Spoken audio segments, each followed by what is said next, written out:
Hope you had a great Thanksgiving, as best as Thanksgiving 2020 can be. I got a script prepared just so I don't lose track, and I keep everything on track because I don't want this to wind on and on and on. I just want to talk about why, after 3 years, I still enjoy going out on my Yamaha, and I can wholeheartedly agree that it was an incredible investment. Even if you don't like Yamaha or don't care for jet boats, then at least maybe this video, if you're watching it and you're on the fence about buying a boat, maybe this will help you make a decision, or at least what other boats you're looking for. Maybe you can ask questions or work around what I'm telling you here about my experience in 3 years of owning a Yamaha jet boat, and compare that to what you may be looking at. Anyway, let's just let me just run through some facts. In 3 years, I can account for 131 boating trips, days out on the water. 131, that means, and I know there's more than that, but 131 I actually took pictures of being out there, pictures or videos. So out of 156 weekends, 52 weekends a year, 3 years, you can do the math. I was out about 84% of the weekends in 3 years. This third year, because it was 2020, I can only account for 38 times out on the water from November 2019 through November 20th. And 2020 was a rotten year. It was not for the bug or anything like that. It was just a rotten year for water temperatures. It's been the coldest that I can remember here in Hawaii this past year.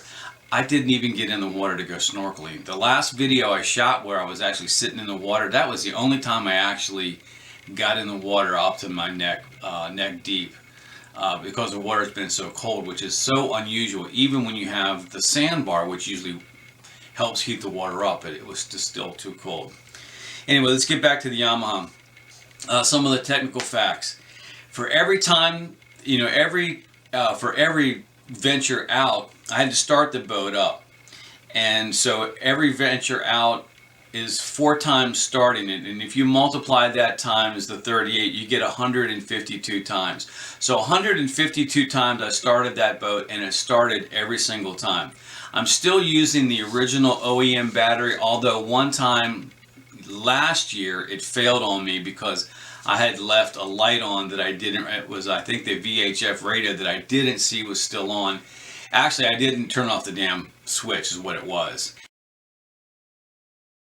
Of course, it's only 3 years old, but give the fact that I'm 100% in salt water, and you can start to see where the quality of this product from Yamaha really has stood up against the worst of the worst water conditions. Salt water, 100%. It's stored out in the open, so we have a salty environment in general, and I had it in the water so many times, and it started for me every single time. The only real problems I've had with it is not really the boat. It was really the biggest bugaboos were the trailer. Now, the Shorelander trailer was a great trailer, is a great trailer. It just happened to be outfitted with some terrible lighting choices and lighting wiring. It was just horrible, and it rotted out within, I think, 6 months or a year. It rotted out, so that was a complete waste of time. Plus the lights that they established on the trailer, not the lights around the trailer, but the back lights, the tail lights were horrible as well. I upgraded to LED, and I've been happy ever since. Let me also talk about some of the things that after 3 years still work. All the gauges work. All the OEM lights work. The red, the green, the nav lights, the courtesy, the underway white light still works. The bimini, I raised every time. If you figure out how many times I've been out in the water, the bimini was raised up and down. The bimini is still in excellent condition. Can't say too much about that damn cover that I let blow out one day, but I replaced that with an aftermarket one. Of course, again, user error on my fault. The OEM stereo, still working like a champ. All of the stereo components, the power plug for plugging in USB ports or USB devices, the USB port for putting in a thumb drive to play your music on.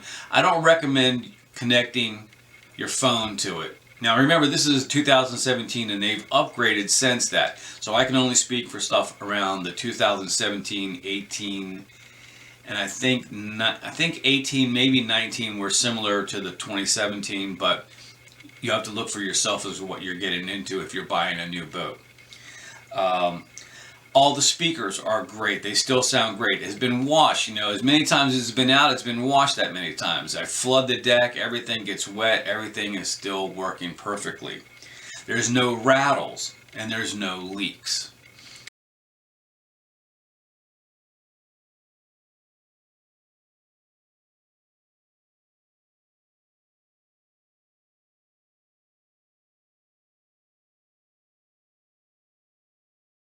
As for the trailer I just talked about, the trailer caused me the biggest challenges, and that was the tires. I had 2 Carlisle tires that came shipped in OEM, and they developed bulges, bubbles on the sidewall, and they never popped.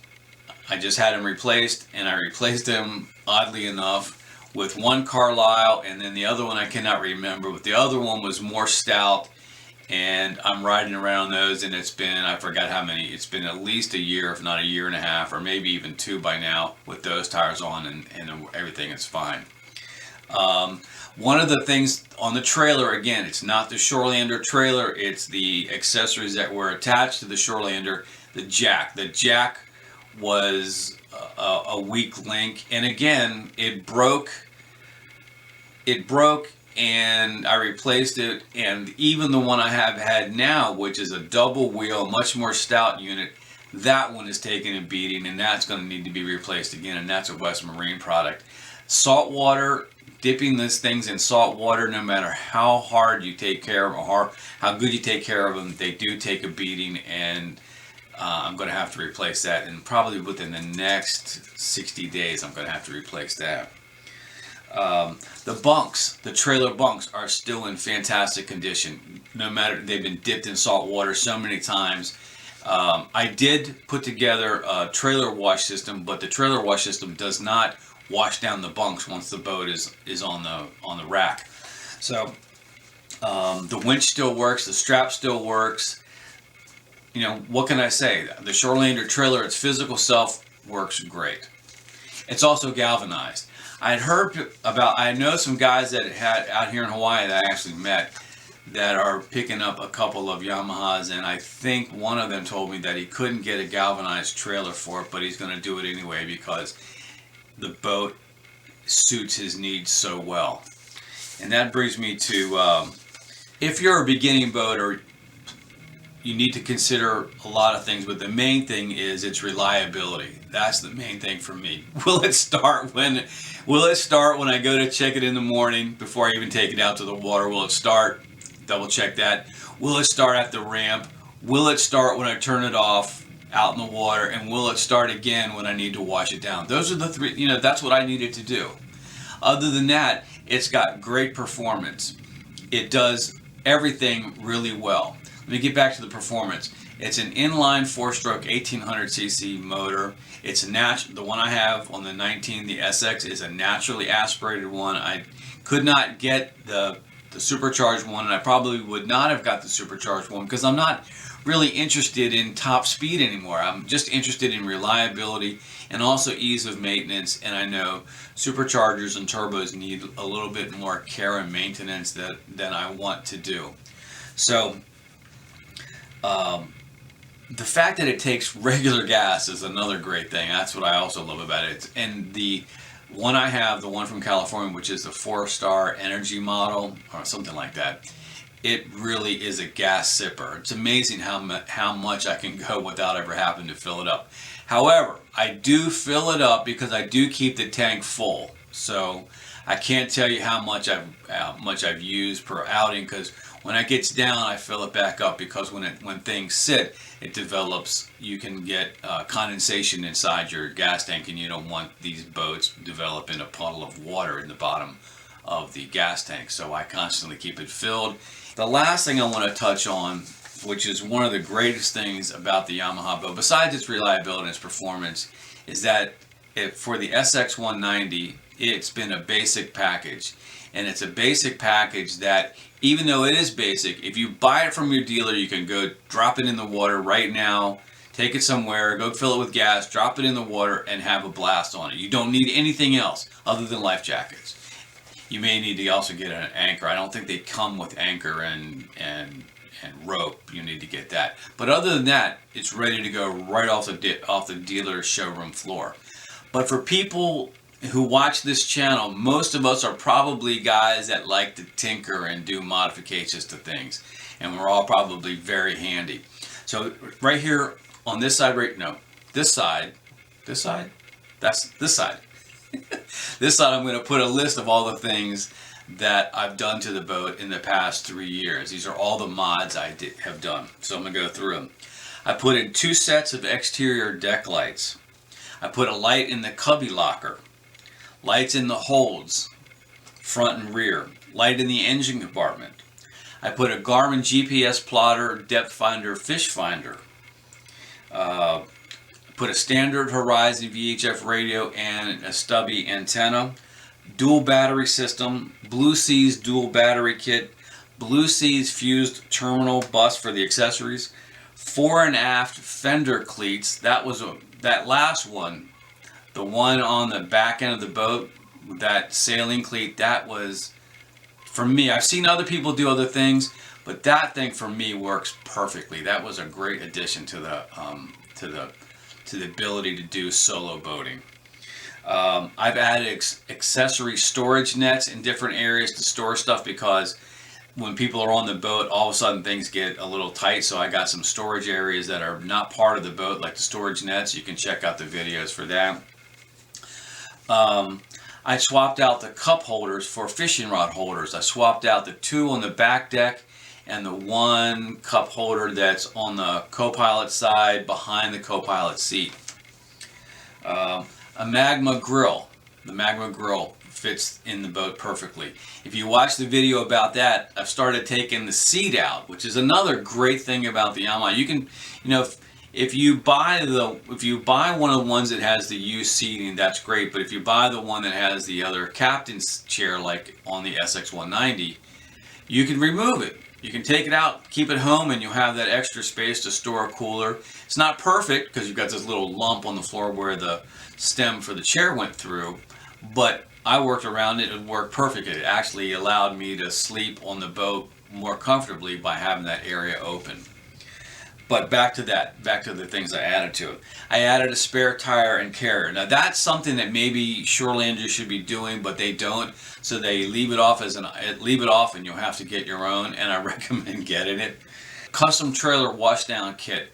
Now, because I back into the salt water all the time and I'm constantly in the salt water, when you pull it out, yeah, you can hose the outside of the trailer off, big deal. It doesn't do any good for the inside of the rails. So I came up with this idea to run water through the rails. And so I created this little thing. You can watch that on the video for that too, but that's another do-it-yourself little project that, for people like us who like to mod stuff and tinker around, it's a great platform to start to have to do some of these weekend projects, when maybe for people that are on the mainland and you can't go to the water because maybe it's frozen in, you can go to your garage or go outside and do some projects on this while you've got this spare time. The point here is that the Yamaha is a great starter package for anybody looking to get into a boat. Yes, I'm a fanboy, I know it, and maybe this should be Yamaha's promo that I'm doing, but for my 3rd year, I can't wait to go into my 4th year. All right, now let's get down to some of the challenges of a Yamaha jet boat, or jet boat in general, anything with a jet boat. They're stable, but they're best stable at speeds. So that means when you are docking and you're at low speeds, it can be intimidating and feel like you're trying to navigate a basketball in the water. Fear not. With enough practice, patience, and the golden rule that you don't go any faster than you want to hit something, you'll eventually figure out what you need to do to operate smoothly, and think about what you're trying to do and what you need to do, where you need to put the gear, the shift lever and the throttle to do what you want to do. It's taken me a while, but now my docking procedure is almost as smooth as when I leave. Always going out is easier than coming in, especially like here in Hawaii, where we have sometimes 20-mile-an-hour winds, which can turn you around in about 3 seconds. It can turn your boat all the way around if you're not paying attention because of the wind factor. Now the absolutely main reason, besides the reliability, that is number one, but the other reason why I love my Yamaha is that it goes where no other boat can go. Other Yamahas, yes, but regular boats with outdrives or outboard legs cannot go where the Yamaha boat can go. So like 2 weeks ago, when I got to the sandbar, I cruised 100 yards into the sandbar down to water that was 0.8 inches below my transducer, telling me how deep water I was in.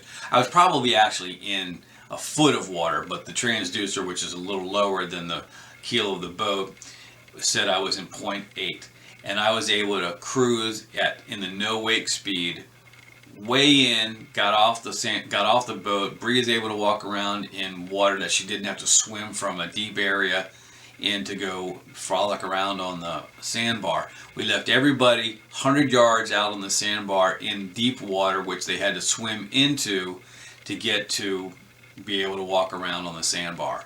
So the ability to get into tight situations and cruise over things where other boats cannot go is huge. I can go straight across the reef where everybody else has got to go way around to get over to Secret Beach or something like that. No other boat can do that. So that's a big thumb up for Yamaha. In addition to that back deck is still the gathering point anytime I go out. Sitting on the back deck, jumping into the water, off the ladder, no worries about an engine hanging down below, no worries about getting cut, getting shredded, anything. Yamaha is a great product. One thing I forgot to mention, because it's not perfect, over this last year I had a check engine light come on. That's the dreaded check engine light that nobody wants to see, especially when you're on the water. Like, what's going to happen if I turn it off? Do I need to turn it off? If I turn it off, will it start back up? So I got a check engine light on the dashboard underneath the speedometer, and it comes up with the trouble code. And after doing some research on the trouble code, I determined that it was an oxygen sensor, and the Yamaha engine has, the one from California, has a oxygen sensor before the catalytic converter and an oxygen sensor, an O2 sensor after the catalytic converter, and it was the after one. Fortunately, I'm with the Yamaha extended service program, and I contacted the dealership in California where I purchased it, and they forwarded me one out without a problem, just to pay the shipping. So if you're going to get a Yamaha, please consider the Yamaha Extended Service Plan, the YES. For me, it was part of the package deal when I was getting it from the dealership in California, It really was either get a credit for something or take the Yamaha extended service plan, and I'm very glad that I did take it. It was an easy fix for me to take care of the O2 sensor. That was a load off my mind, is what was going on. I do not like the way Yamaha has its information kind of hidden from us as owners, and that's a whole nother story, but I'll advance this theory or this comment in right now. If you find a code on your boat, you really don't know what it really means until you get into not the owner's manual, but the service manual. And the service manual is locked behind closed doors at Yamaha, where you've got to pay to get a subscription to view it for a little bit. They really, in this day and age, they should open those doors up for us as the owners to go in and find what our codes mean, and then work towards solving it ourselves. I know they don't want to lose the revenue from that, and they need to maintain their business model of being the representatives for doing the repairs for the boat. I understand that, but I'm in a very unique situation. There's no dealers out here in Hawaii that sell these boats, therefore there is nobody to service it. So, and another thing is that these new boats with all this electrical gear, they have the older boats, I forgot what year it is, but it's a year below. I think it's in the 2014 and earlier, or something like that. There is a CD and a kit you can buy and plug into your computer and bring your laptop onto your boat and plug it in and find out what all the codes are doing and what they mean. That is not available for these particular boats right now. I think that's something that Yamaha should do. I think they should allow us to purchase the scanners or whatever it is so we can figure out what it is. It would save us a lot of time. And if you go on the forums, which I highly recommend that anybody gets a Yamaha Jetboat, sign up for one of the forums about jet boats, or specifically the Yamaha Jetboat forum. Other than these little nitpicky things, oh, one more thing. All of a sudden, my what's called cruise control is not working. I don't know if there's a code that I need to find out on that, or if something, a fuse is blown. I don't know, but that's another thing that just recently happened. But I don't use the cruise control that much anyway. I'm always on the throttle or with my hand. I very rarely was using that, and just happened to notice it the other day. So who knows how long I haven't been, it's not been working. Other than that, I'm going to close out by saying I love my Yamaha. I'm looking so forward to going out for the next year. Hopefully we will have some better weather this coming year in 2021, and I look forward to continue posting these videos and having a lot of fun doing it. Hope you stick around. Please hit that subscribe button. I need to get a couple more subscribers in here. We're trying to hit that 1,000 mark. I don't know if it'll ever happen, but it's certainly been a wild ride and a fun ride to get up to the level that I've done over the last 3 years. And I appreciate everybody's comments and returns and subscriptions and hitting the bell and all that kind of stuff that you do to get notified. Anyway, this is Scott. Big mahalos to everybody. Have a great Christmas, and we'll see you again. Aloha.